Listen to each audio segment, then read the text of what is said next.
Miten jos löytää jonkun tämmöisen harvinaisen sarjakuvan suoritetaan niitä mukana, niin miten neuvot sitten ihan keräilijä, miten säilytetään tämmöinen sarjakuva sitten sen kotiin asti saa? Niin, se on itse asiassa toi on se tärkein kysymys. Kun löytää jonkun sarjakuvan jostain ja ostaa sen, niin se kotimatka on yleensä se, milloin se pilataan se lehti. Eli se laitetaan sinne laukkuun tai sinne kassiin ja sitten kannetaan ja unohdetaan ja se maitopurkki sinne hajoaa ja piimä on siellä joka paikassa. Eli siitä lähtien, jos olettaa lehdellä olevan jotain arvoa tai vaikka nyt ei olettaiskaan, niin lehtiä voisi käsitellä sellainen kunnioittavasti. Että laitetaan se vaikka sanomalehden väliin tai mietitään niin, että se ei rypisty siellä laukussa. Ja kun se saadaan sinne kotiin, niin sitä ei pidä jättää lapsille luettavaksi. Sarjakuvat ei ole tehty lapsille, ne on tehty pimeeseen kaappiin laitettavaksi ja sitten se pannaan se kaapin ovi kiinni ja silloin tällöin vilkastaa niitä. Mutta se, että todellisuudessa näiden sarjakuvien säilyttämiseen, niin paras tapa on se, että on olemassa pahvi ja muovi ja se sarjakuva on muovin sisällä siten, että siinä on pahvitausta ja sitten se säilytetään joko pinossa tai sitten tiiviissä laatikossa pystyssä niin, että se ei pääse valumaan se lehti. Ja täytyy olla tarkka, että ottaa sellaiset muovit, jotka on happovapaita, samoin pahvit, että ne on tehty sarjakuvien säilytystä varten. Ja se olisi paras tapa ja valolta suojassa. Eli kuiva ja joo, ilman muuta. Kyllä. Suomessa on aika hyvä tilanne, kun täällä on ilmankosteus on kohtuullisen tasainen verrattuna vaikkapa johonkin Miamiin tai muualle, niin Suomessa tämä sarjakuvien säilyttäminen on aika helppoa.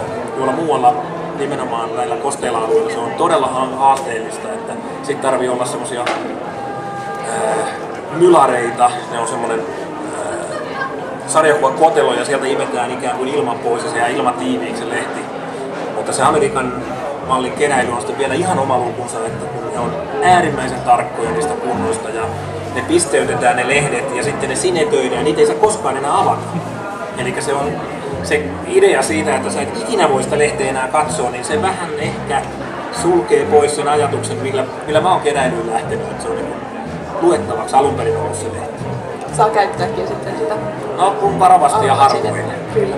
Mitenkä näissä uusissa, kun esittelit äsken tämän, mistä on hyvin pieni painos, niin nämähän on muovitettuja, niin kärsiikö arvo, kun se muovin avaaja kirjan sitten lukee? Kärsii.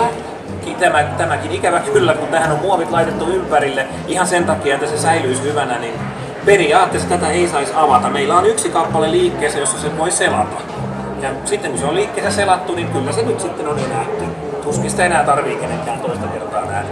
Tosiasia on, että lähes kaikki keräilijät avaa tämän muovin ja lukee sen sarjakuvan ja katsoo sitä, että tosiasia on se, että jos sarjakuvassa on alkuperäispaketti mukana, jos esimerkiksi tulee postin välityksellä joku ankkakirja tai muu, niin sillä pelkällä kuorella saattaa olla enemmän arvoa kuin sillä itse lehdellä. Et varsinkin kun puhutaan vaikka Minä Aku-ankkakirjasta, sitä isosta valkoisesta, jos kaikki muistaa sen jättikirjoja, niin jos siinä on se pahvilaatikko mukana, niin se saattaa kolminkertaistaa sen kirjan hinnan.